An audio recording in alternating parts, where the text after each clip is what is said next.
India Automation Challenge 2023. A novel initiative to encourage engineering students. India Automation Challenge 2023 welcomes budding engineers of India to design and build automation systems with practical applications.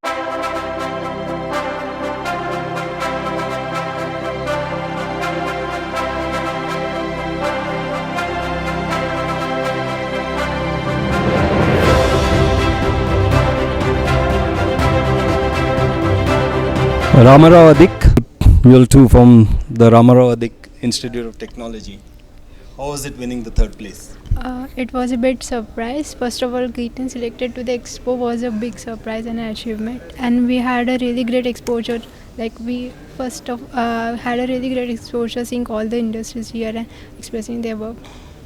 Is this the first ever kind of exposure that you guys have had? Yeah, really. Yeah. This is the first time we have.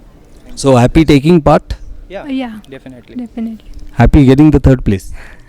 Pretty not, but we will become stronger. Definitely, you will get stronger because this is just a start, I'm sure. And you guys are now going to be more innovative and more trying in whatever you want to do. So congratulations and all the best. Thank you.